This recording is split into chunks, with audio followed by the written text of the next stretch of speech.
Shalom kekasih Tuhan, kita jumpa kembali dalam FF Osaka, Firman Wongso Fellowship, obrolan santai keluarga Allah. Malam hari ini kita akan diberkati dengan pelayanan firman Tuhan yang akan dibawakan oleh hambanya, Pastor Pilih Lantang dari Jakarta. Beliau akan membawakan topik khusus yaitu Mazmur 23. Amin, amin. Untuk hambanya, Pastor Billy Lantang, kami berikan waktu. Silakan, Pastor. Oke, mari kita buka sama-sama seperti pembahasan malam hari ini yang sudah diberitahu tadi ada dari Mazmur 23. Ini adalah sebuah perikop yang sangat populer sekali dan bahkan kalau menurut survei ya waktu kami ada di retail eh, dari semua toko-toko buku rohani di dunia ya Bapak Ibu ya. Ini adalah sebuah perikop Alkitab yang paling banyak di print di sebuah gift item, Mazmur 23. Dan yang peringkat berikutnya itu biasanya ada dari Mazmur 91 dan seterusnya. Tapi untuk Mazmur 23 ini adalah sebuah perikop yang sangat-sangat populer lah. Dan kita bahkan dulu waktu di sekolah minggu saya disuruh menghafalkan gitu ya. Suruh hafalinnya sampai jadi ayat hafalan dan itu menjadi rema lah dalam kehidupan kita akhirnya. Nah, Mazmur 23 ini merupakan sebuah mazmur yang sangat-sangat unik karena ada sebuah prinsip yang sebenarnya Tuhan lagi ajarkan kepada kita. Dan ada beberapa metafor di situ yang merupakan sebuah prinsip yang hebat sekali yang diajarkan uh, sama Daud khususnya ya. Dan kemudian diberitahu kepada kita dan merupakan ada banyak beberapa yang akhirnya dibahas juga di Perjanjian Baru. Jadi merupakan uh, lanjutan dari atau penekanan yang terjadi di Mazmur 23. Mazmur 23 dimulai dengan uh, dikatakan di ayat yang pertama, Mazmur Daud, ya Tuhan adalah gembalaku, takkan kekurangan aku. Ini kata takkan kekurangan adalah uh, kata yang sangat-sangat dalam, kata yang sangat-sangat luar biasa hebatnya. Um, Gini, di dalam restorasi prinsip kerajaan sorga yang kita belajar selama Yesus mulai ajarkan, dia mulai ajarkan sebuah prinsip kerajaan sorga yang mengembalikan paradigma kita kepada paradigma kerajaan sorga. Kerajaan sorga itu bisa dikatakan the lost kingdom karena waktu manusia deklarasi independen pertama dari kerajaan sorga dan kemudian manusia membangun kerajaannya sendiri sejak awal, manusia kemudian mulai memerintah atas manusia lain, padahal di Kejadian 1 ayat 26 jelas-jelas dikatakan menguasai bumi bukan menguasai manusia lain. Yang terjadi adalah dosa pertama yang didokumentasikan di Alkitab adalah Kain membunuh Habel. Dan kemudian ketika manusia mendirikan kerajaan pertama kali, kata kerajaan didokumentasikan di Alkitab itu ada di Kejadian pasal yang ke-10 yang berbicara tentang cicit daripada Nuh, yaitu Nimrod. Nimrod itu anak daripada Kush, Kush itu anak dari Ham, dan Ham itu anak dari Nuh. Dan salah satu kerajaan yang dipimpin sama Nimrod itu adalah Babel. Dan kalau kita baca di kejadian berikutnya, di ayat berikut, di pasal berikutnya, itu berbicara tentang Menara Babel. Dan kita sudah tahu apa yang terjadi dengan Menara Babel, dan bahkan sejarawan Josephus mengatakan bahwa salah satu alasan kenapa Nimrod mendirikan Menara Babel itu karena dia ketakutan sama air bah, supaya kalau ada air bah lagi dia tidak kena gitu ya. Dan dia lupa bahwa sudah terjadi perjanjian kudus antara Tuhan dengan Nuh, yaitu diberikan sebuah busur di langit, yaitu pelangi. Dan itu yang terjadi. Manusia mulai mendirikan kerajaannya dan akhirnya banyak sekali kata-kata firman Tuhan yang mengatakan bahwa roh Tuhan berkuasa di atas manusia, bukan di dalam. Bukan di dalam, tapi di atas manusia. Dan itu terus berjalan sampai akhirnya Yesus hadir. Dan waktu dia hadir, dia diperkenalkan atau diproklamasikan gitu lebih tepatnya sama malaikat gitu ya. Waktu dia hadir, dia lahir. Dan kemudian ada masa hiatus di mana Alkitab tidak banyak mendokumentasikan tentang waktu dia mulai beranjak uh, menjadi anak muda dan seterusnya. Dan akhirnya waktu dia mulai pelayanannya dia, yang memproklamasikan kehadiran dia adalah Yohanes Pembaptis. Dan uniknya Yohanes Pembaptis di Matius pasal yang ketiga itu mengatakan bahwa bertobatlah sebab kerajaan Allah, kerajaan sorga sudah dekat. Dan itu kalimat itu dipertajam sama Yesus kembali setelah Yesus dibaptis, dicobai, Dan waktu dia memulai pelayanannya dia di Matius pasal yang keempat, dia mulai dengan kalimat yang sama. Bertobatlah. Bertobat artinya meninggalkan paradigma lama, paradigma manusia yang ada di dalam kerajaan gelap yang sebentar lagi akan direbut oleh Yesus sendiri untuk dimasukkan ke dalam dikembalikan ke dalam kerajaan sorga. Meninggalkan paradigma lama karena kerajaan sorga sudah dekat, karena yang merestorasi prinsip kerajaan sorga itu sudah hadir. Dan itu yang akhirnya dia mulai beritahu kepada kita bahwa kita ini sebagai anak, ketika kita terima dia sebagai juru selamat, posisi kita sebagai anak yang diadopsi dalam kerajaan sorga, kita ini dipertajam juga sama Paulus yang mengatakan bahwa bukan sekedar anak, tetapi harus mengerti fungsi kita sebagai anak itu adalah anak yang ditugaskan sebagai utusan kerajaan sorga. Anak yang mempunyai tanggung jawab, anak yang mempunyai sebuah tanggung jawab yang hebat, yang sudah diberitahu di Kejadian 1 ayat 26, kalau lebih tepatnya ini, kalau ini bahasa saya ya, amanat agung dalam tanda kutip yang pertama atau yang original itu dikatakan di Kejadian 1 ayat 26 untuk menguasai bumi, gitu. Untuk menguasai bumi. Jadi ketika manusia diminta untuk menguasai bumi, manusia tidak pernah dikasih sorga, manusia dikasih bumi. Bumi adalah proyek ekspansi daripada kerajaan sorga. Dan waktu manusia diutus ke muka bumi, dipertajam sama Paulus, dikatakan bahwa kita ini adalah the ambassador. Nah, kita adalah duta besar kerajaan sorga.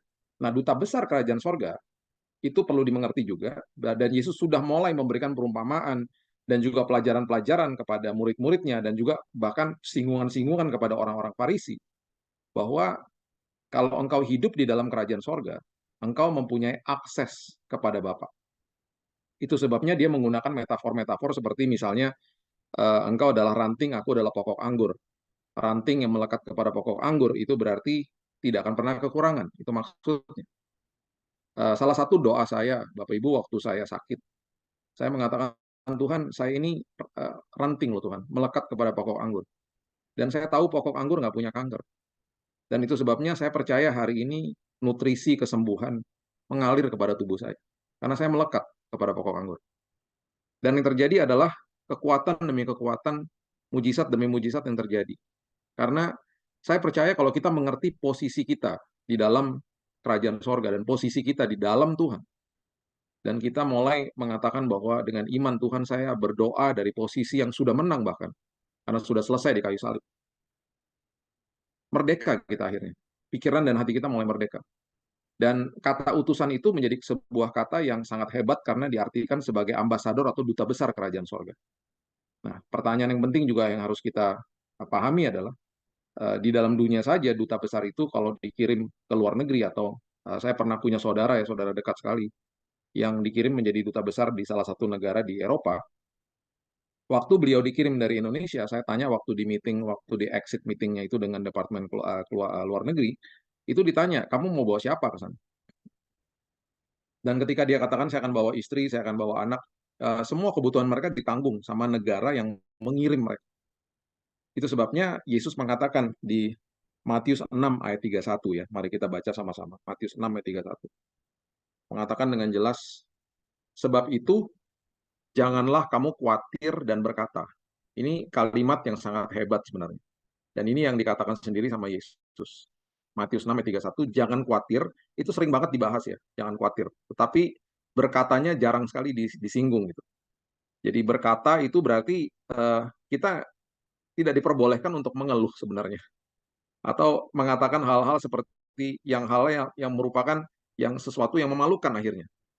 Kita mengeluh kepada orang di sekitar kita, aduh gimana ya, tentang hari esok atau tentang kebutuhan kita. Karena kemudian disambung dengan begini, apakah yang akan kamu makan, apakah yang akan kami minum, dan apakah yang akan kami pakai. Makan, minum, dan pakai itu adalah kebutuhan dasar manusia. Dan itu sebabnya Yesus katakan, kamu jangan khawatir, dan bukan sekedar khawatir, jangan berkata. Nggak boleh berkata, berarti kan nggak boleh ngeluh. Apakah yang akan kamu makan, minum, dan pakai, karena kebutuhan dasarmu sudah ditanggung sama negara atau kerajaan yang mengirim atau mengutusmu ke muka bumi. Dan itu sebabnya di ayat yang berikutnya, kalau kita baca di ayat yang ke-32, dikatakan, itu dicari bangsa-bangsa yang tidak mengenal Allah. Tetapi Bapamu yang di sorga tahu bahwa kamu memerlukan semuanya itu. Dia tahu bahwa kamu memerlukan. Bukan sekedar tahu, dia menyediakan bahkan. Dan setelah kita ngerti ini, baru akhirnya dipertajam dan dimeteraikan sama Yesus dengan Matius 6 ayat 33. Carilah dahulu kerajaan Allah dan kebenarannya. Baru hidup kita akhirnya merdeka, ditambah-tambahkan. Jadi kalau kita baca perikop-perikop ini, kita jangan dimutilasi ayat-ayat seperti Matius 6 ayat 33 dan lain sebagainya. Kita suka karena ada kalimat-kalimat yang menyenangkan lah. Oh, segala sesuatu ditambah-tambahkan dan lain sebagainya. Jangan dikejar, jangan itunya. Yang dikejar itu adalah, yang kita harus fokus adalah mengejar kerajaan sorga dan kebenarannya. Itu tugas kita loh. Untuk kita mengerti prinsip kerajaan. Nanti ditambah-tambahkan itu bukan urusan kita, itu urusan kerajaan sorga, urusan Tuhan. Ya, jadi jangan dikejar-kejar itunya. Dikejar adalah tugas dan tanggung jawab kita untuk mengerti prinsip kerajaan. Nah, ada sebuah prinsip yang menegaskan tentang tidak kekurangan, itu ada di Lukas 15 ayat 12. Ini kita eksposisi ringan aja ya tentang Mazmur 23 supaya kita paham ayat demi ayat. Lukas 15 ayat 12 ini tentang prinsip anak yang terhilang, Bapak Ibu. Dan anak yang terhilang ini adalah sebuah perumpamaan yang diberikan kepada orang Farisi. Yesus sedang memberitahu bahwa ketika engkau hidup di bawah naungan aku, bahkan anak yang bungsu ini tahu bahwa dia itu punya akses kepada bapaknya. Dan sebuah kalimat yang cukup menggelitik di Lukas 15 ayat 12 itu mengatakan begini. Lukas 15 ayat 12. Kata yang bungsu kepada ayahnya, Bapak, berikanlah kepadaku bagian harta milik kita. Nah, ini akses. Harta milik kita itu adalah punya Bapak, punya saya.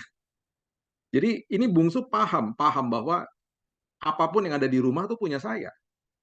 Makanya waktu kita baca keterusan daripada perumpamaan ini, dia ketika si sulungnya komplain gitu ya, karena yang hilang ini bukan hanya si bungsu aja, si sulung juga terhilang, dua-duanya terhilang.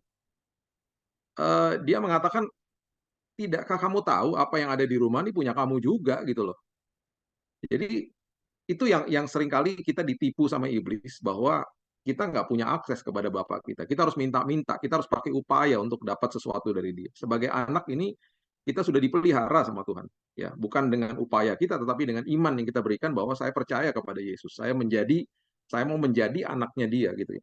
Dikatakan kata yang bungsu kepada ayahnya, Bapak berikanlah kepadaku bagian harta milik kita. Nah, yang berikut ini yang mengerikan, yang menjadi hakku. Jadi kalimat ini adalah kalimat transisi di mana si bungsu sedang memindahkan sebuah hak akses kepada hak kepemilikan. Dia memindahkan akses kepada kepemilikan. Harta milik kita yang tadinya akses menjadi hakku. Dia minta semuanya supaya menjadi pemilik. Dia mau menjadi pemiliknya sekarang. Lalu ayahnya membagi-bagikan harta kekayaan itu di antara mereka. Dan yang terjadi adalah kita sudah tahu kisah ini, bahwa harta itu akhirnya selalu habis. Dan ketika harta itu habis, ampas yang menjadi makanan babi kelihatan menarik. Itu adalah gambaran orang di dunia yang tidak pernah puas. Karena tidak punya akses kepada Bapa di sorga. Tidak menikmati kekayaan yang ada di dalam hidupnya. Bukan kekayaan yang ada di tangannya.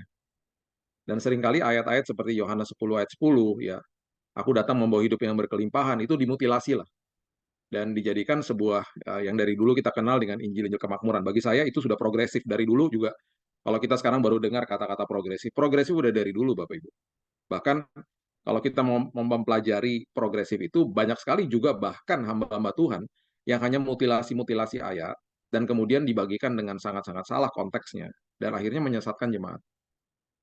Salah satunya adalah yang itu. Kalau ikut Tuhan, pasti semuanya diberkati. Diberkati nggak dijelasin, awang-awang gitu loh. Akhirnya diberkati itu merupakan sebuah kata yang, oh hidup aku pasti akan enak-enak aja gitu. Nggak juga. Nggak pernah diajarkan bahwa dua-dua rumah itu kena badai. Rumah yang didirikan di atas batu kena badai, kena hujan, banjir, dan angin, dikatakan kan gitu. Yang didirikan di atas pasir juga kena hujan, banjir, dan angin. Tekanan dari atas, tekanan dari bawah, tekanan dari kanan kiri. Dua-duanya kena. Tapi yang satunya kokoh, yang satunya rusak, yang satunya hancur, dan bahkan kerusakannya parah. Kan dikatakan gitu.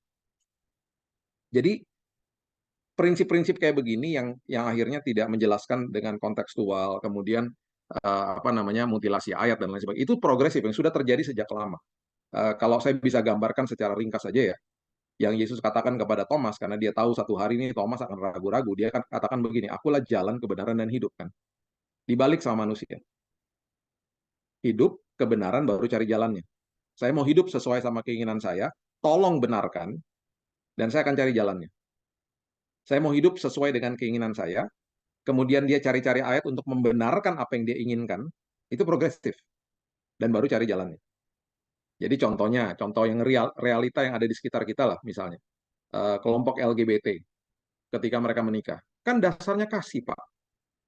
Jadi mereka ingin sesuatu keinginan daging mereka minta untuk dibenarkan, bahkan mereka minta untuk negara membenarkan atau membuat undang-undang bagi mereka. Dan sama negara yang tadinya cinta sama Tuhan, negara Amerika, dibenarkan tindakan mereka itu. Dan akhirnya mereka cari jalan sendiri. Nah, jalan yang mereka cari sendiri adalah jalan-jalan yang akhirnya menuju kepada kesesatan. Dan itu yang terjadi moral yang luar biasa bobroknya hari ini. Nah, itu yang terjadi. Jadi, saya hanya mau memberitahu aja bahwa tindakan kekurangan aku itu adalah sebenarnya akses yang dahsyat luar biasa. Ya. Dan ingat, kita ini adalah, dikatakan di sini adalah, Tuhan itu adalah gembala. Kalau Tuhan gembala berarti saya dombanya. Mohon maaf, ini bukan kata-kata saya, tapi domba itu adalah salah satu binatang yang terbodoh di dunia. Ya, jadi bisa digambarkan bahwa di Yeremia juga dikatakan bahwa siapa yang tahu pikirannya sendiri.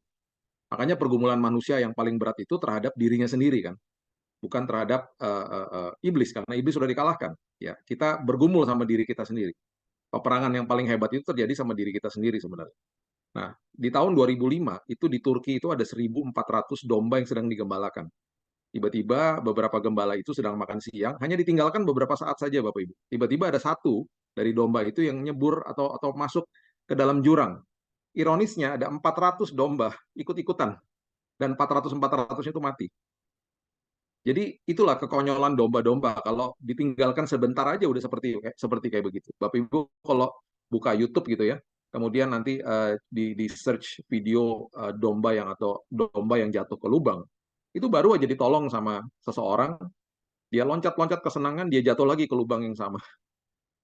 Jadi itulah domba yang membutuhkan gembala memang. Dan di dalam naungan gembala kita, Alkitab mengatakan kita tidak akan kekurangan sesuatu apapun.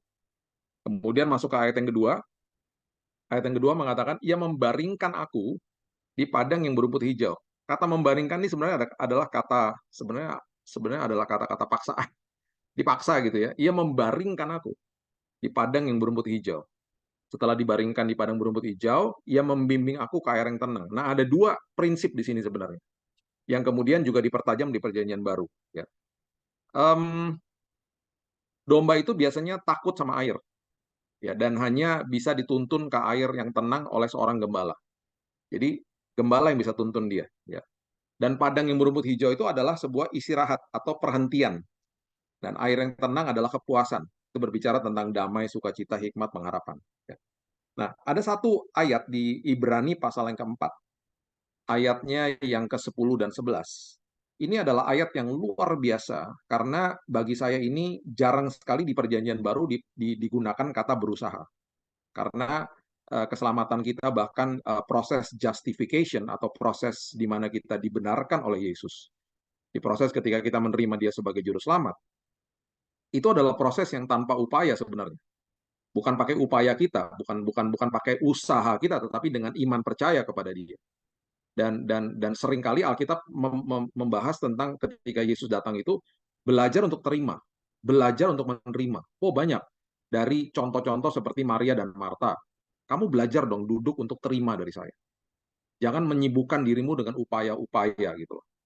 Terus kemudian tentang waktu proses membasuh. Itu arti sangat dalam, arti ekmaso, arti-arti tentang kain lenan dan lain sebagainya. Saya punya pelajaran sendiri tentang itu. Itu dahsyatnya luar biasa. Dia bahkan katakan kepada Petrus, kamu tuh nggak ngerti hari ini apa yang sedang aku lakukan. One day you will know. Satu hari Petrus mengalami sebuah kasih karunia yang luar biasa. Kalau kita lihat kisahnya, saya nggak punya waktu untuk jelasin ya, tapi ada sesuatu yang kalau saya menjelaskan ini saya mau nangis rasanya, karena waktu dia menyangkal Yesus itu dia menyangkal di sebuah tempat di mana sedang ada arang api, Alkitab katakan, a charcoal fire. Ketika di malam yang dingin gitu ya, kemudian ada seorang hamba yang datang kepada dia dan katakan, kamu kan temannya Yesus gitu. Dia menyangkal Yesus. Waktu dia ditanya sama Yesus, apakah engkau mengasihi aku? Sampai 3 kali, dia menyangkal 3 kali, ditanya sama Yesus 3 kali. Itu mereka lagi bakar ikan. Dan dikatakan dibakar ikan itu di dalam sebuah posisi yang dibakar di arang api. Jadi arang api itu adalah sebuah momen di mana akhirnya saya percaya Petrus tuh akhirnya ingat sama malam itu. Karena dia lagi lihat arang api.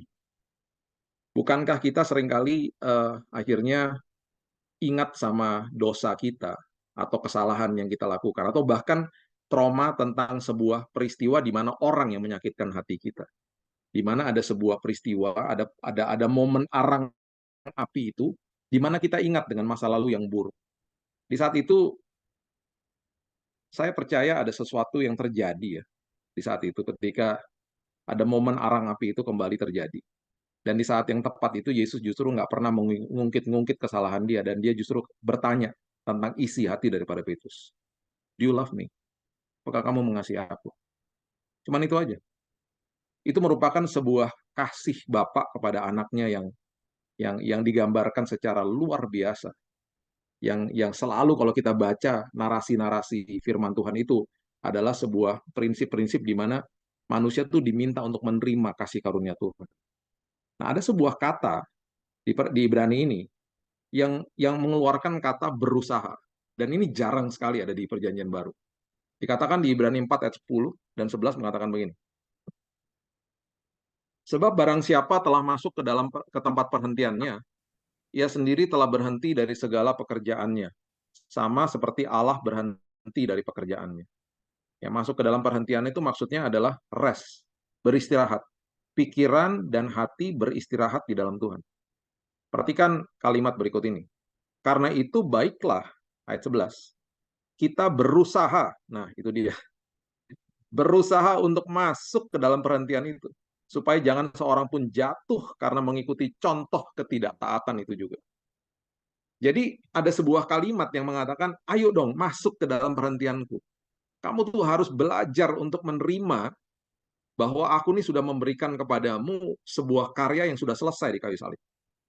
Itu sebabnya masih banyak orang berupaya untuk hidup taat demi dilayakkan sama Tuhan. Bahkan doa-doa di dalam gereja seringkali dikumandangkan bahkan oleh WL di awal-awal ibadah, Bapa yang baik, kami memulai ibadah, kami layakkan kami ya Tuhan.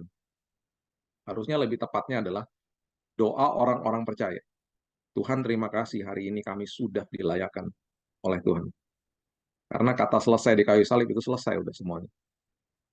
Jadi ngapain minta-minta dilayakin lagi? Orang sudah selesai kok dilayakkan. Bahkan ketika itu terjadi tabir bait Allah terbelah dua. Kalau bagi saya ya, orang yang masih berdoa, orang percaya maksud saya, orang percaya ya.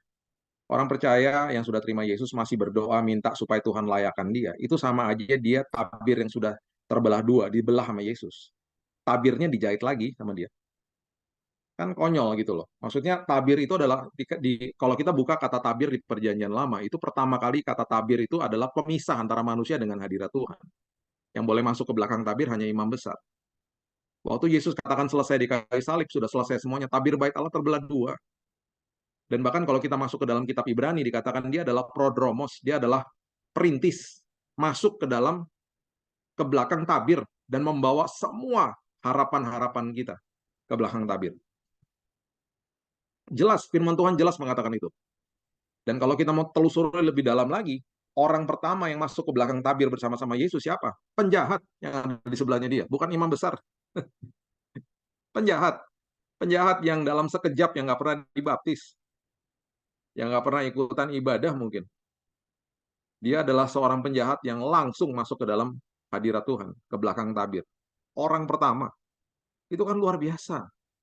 Jadi itu sebabnya ketika kita masih dibombardir dengan semua tuduhan-tuduhan iblis, dengan perasaan bersalah dari masa lalu, itu semuanya adalah tuduhan-tuduhan dari iblis, bukan dari Tuhan. Makanya there is no condemnation, Roma 8 ayat 1.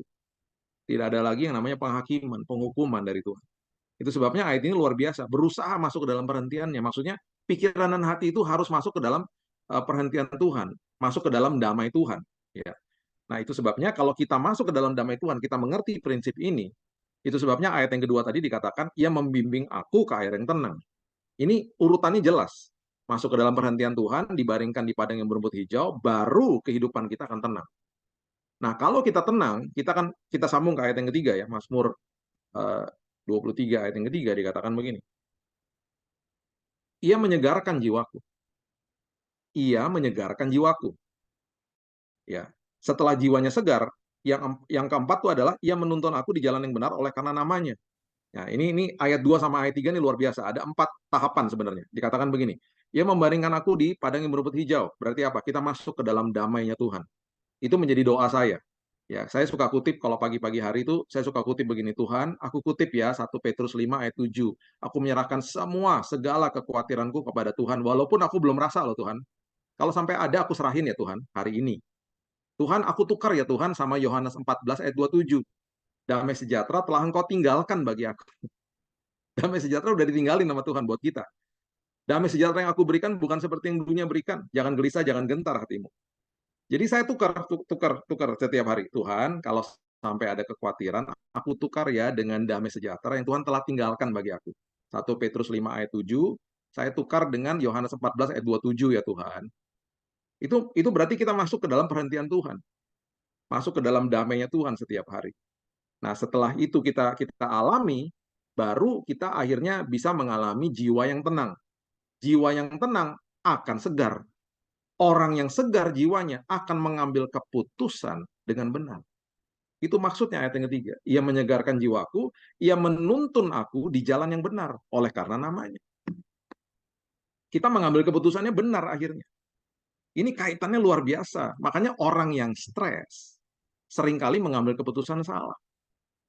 Seringkali akhirnya bahkan saya baru punya teman ya, baru sembuh nih setelah dilayani berbulan-bulan ya. Suka pikir-pikiran negatif lah ya, sampai akut loh, sakitnya tuh sampai emahnya tuh sampai bleeding gitu loh.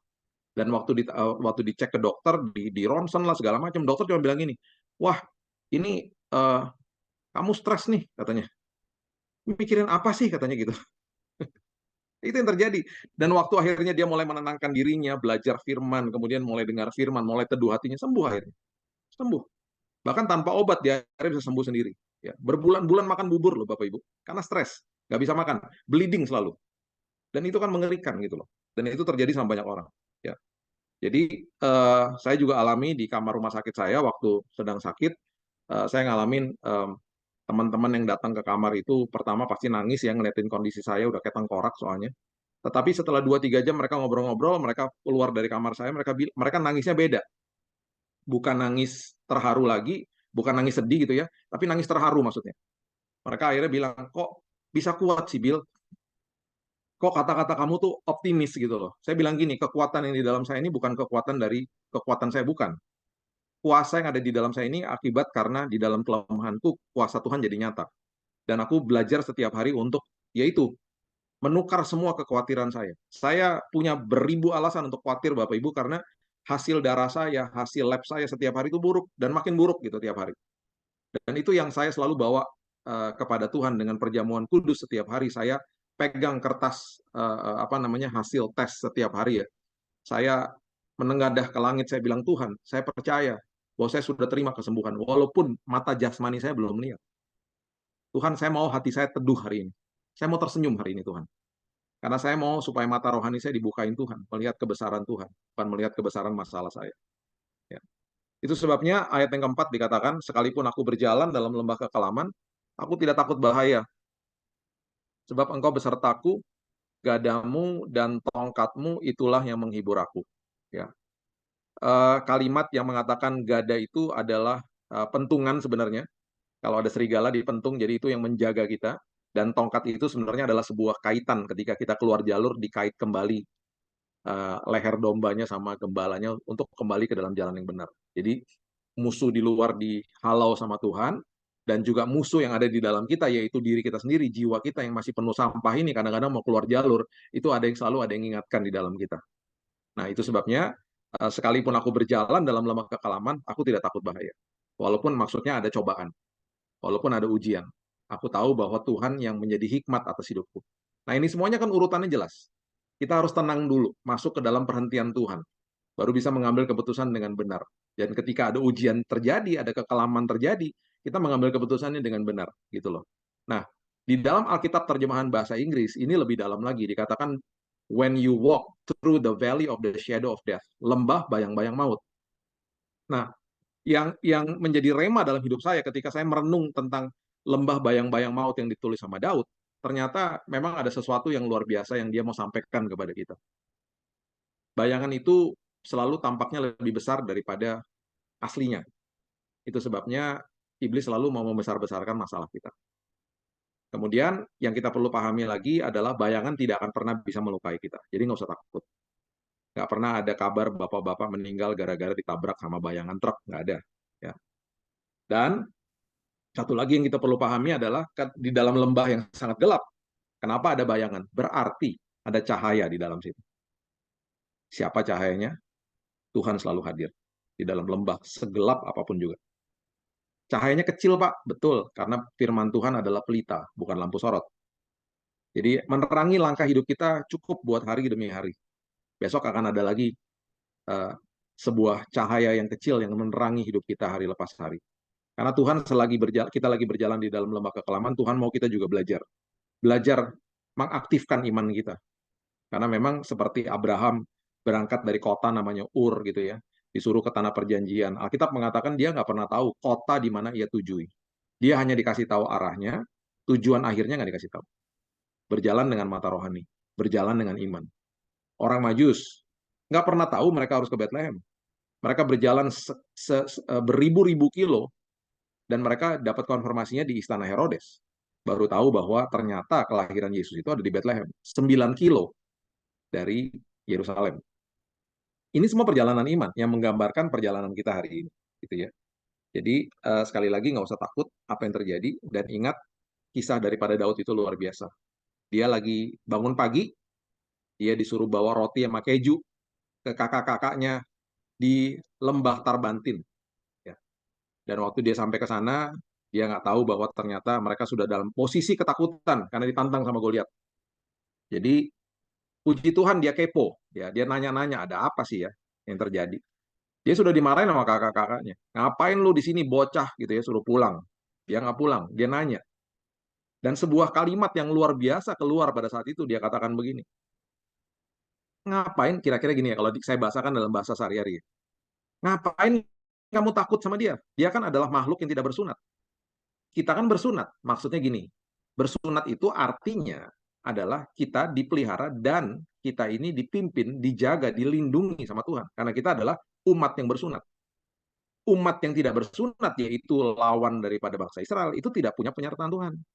Apakah fakta kebenaran ini diketahui sama bangsa Israel yang sedang ketakutan pada saat itu? Jelas. Mereka tahu kok. Mereka semua tahu bahwa lambang daripada penyertaan Tuhan itu adalah sunat dalam hidup mereka. Jadi akhirnya karena dia ngomongnya berbobot, pasti ada urapannya. Karena dia ngalamin Tuhan kok. Udah biasa merobek rahang beruang dan singa. Dia dipanggil, disuruh audiensi sama Raja Saul. Sama salah satu orang yang ada di situ pasti, perwiranya. Dan dia ngomong secara gamblang dengan Raja Saul. Dia bilang, Raja, saya udah biasa merobek rahang singa dan beruang. Mereka adalah makhluk-makhluk yang tidak bersunat. Bagi saya Goliat sama aja, bentuknya aja beda, raksasa. Dia juga nggak bersunat lagi. Bayangkan ya, nasib sebuah bangsa ya. Karena kalau kalah, mereka harus menyembah. Itu kan isi daripada tantangannya. Kalau kalah mereka menyembah, kalau Goliat kalah, Goliat yang menyembah. Tapi kan nggak ada yang berani ngelawan Goliat. Jadi maksudnya Daud tuh gini loh, siapapun yang kamu kirim melawan Goliat, kamu pasti menang. Itu maksudnya dia. Karena kamu adalah bangsa yang bersunat. Itulah bedanya ya, orang yang hanya sekedar mengerti kebenaran sama orang yang hidupnya dikuasai sama kebenaran. Dia udah menghidupi kok hari lepas hari. Makanya dia dipanggil beraudiensi dengan raja. Lagi bawa roti sama keju loh Bapak Ibu. Seorang bocah. Ada kemungkinan mungkin usianya 19 tahun. Nasib sebuah bangsa diserahkan kepada bocah yang lagi bawa roti sama keju. Dia cuma menghadapi Goliat dan pastinya diketawain karena dia dikasih baju perang, dia nggak mau. Dia nggak mau pakai caranya manusia. Dia cuma bawa 5 batu, umban, tas kecil buat batunya, sama tongkat. Dan Alkitab mengatakan dia yang mendekati Goliat. Dia tahu bahwa apapun yang kecil di tangannya ketika bermitra sama Tuhan jadi perkara besar. Mati Goliat. Itu yang dikatakan. Itu sebabnya dia bisa menulis kisah-kisah ini. Ya, kisah-kisah yang luar biasa. Dia tahu apa artinya lembah kekelaman. Kemudian ayat yang ke-5 dikatakan, engkau menyediakan hidangan bagiku ya di hadapan lawanku, engkau mengurapi kepalaku dengan minyak, pialaku penuh melimpah. Ini adalah sebuah pernyataan yang sangat-sangat hebat.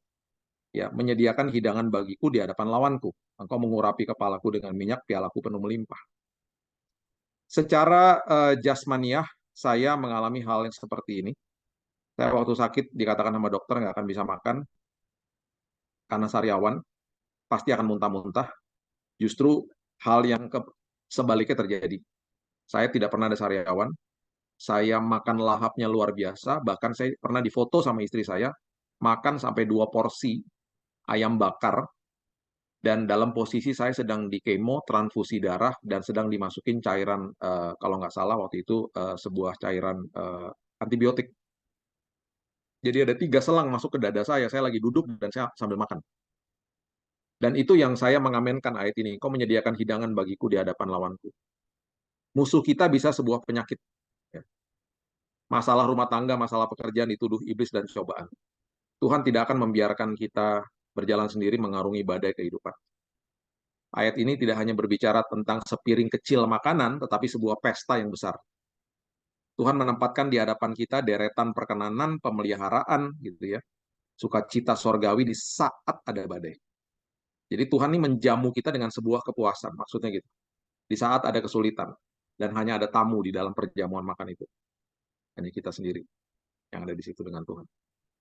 Ya, kita bisa makan karena hati dan pikiran kita sudah ada di dalam peristirahatan, masuk ke dalam rest yang tadi kita sudah bahas, dalam perhentiannya Tuhan. Pikiran dan hati kita dalam kondisi yang penuh dengan damai. Jadi iblis akan selalu dipermalukan karena iblis akan melihat kita menikmati hidangan di hadapan kita yang disajikan sama Tuhan sendiri.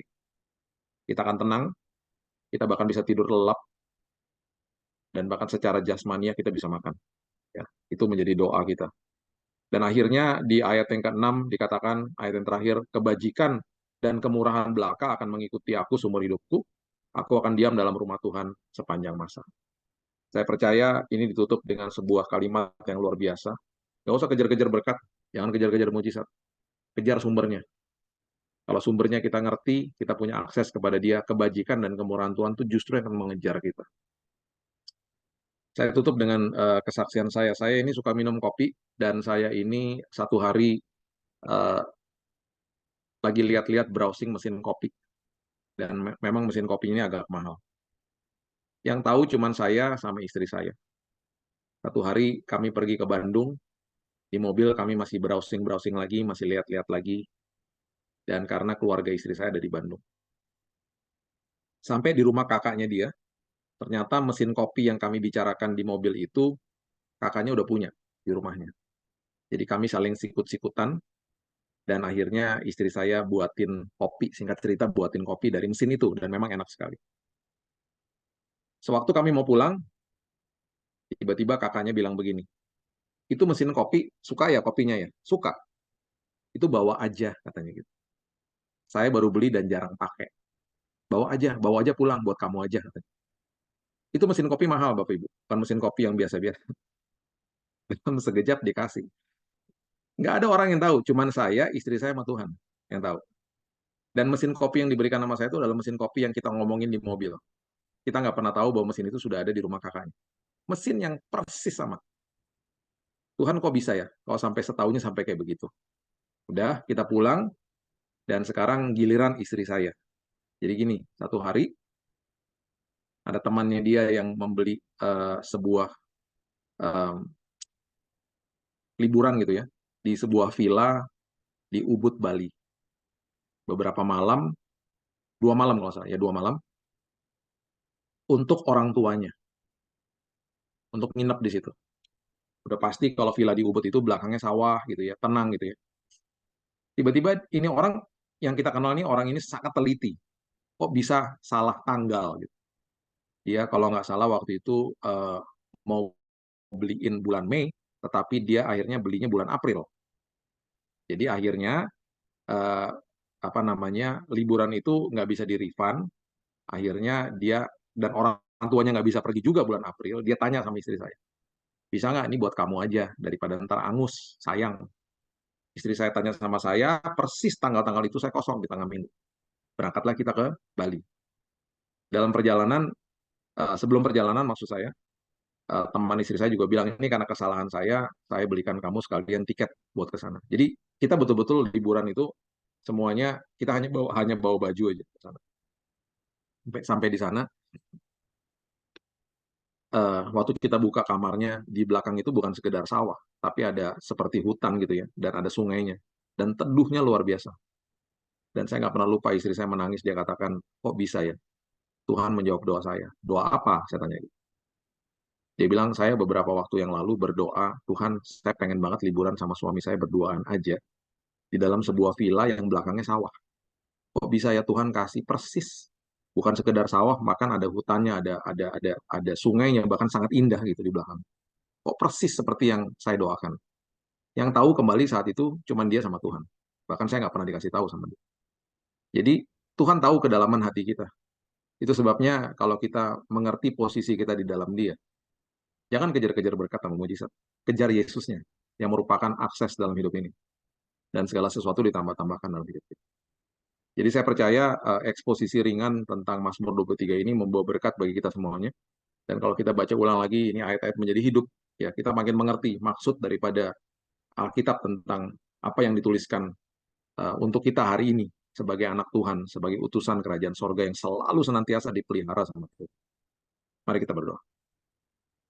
Bapak yang baik, terima kasih buat hari ini. Terima kasih buat malam yang indah ini. Aku percaya Tuhan bahwa semua pemberitaan firman Tuhan membawa berkat, pewahyuan, rema, kekuatan dalam setiap hidup kami. Kami percaya bahwa firman Tuhan menjadi pelita bagi langkah hidup kami, dan firman ini menuntun langkah hidup kami. Sebagai domba Tuhan, kami nggak mau berjalan sendiri. Kami butuh Engkau sebagai gembala agung kami, untuk memimpin kami, untuk menolong kami, senantiasa ada dalam perlindungan.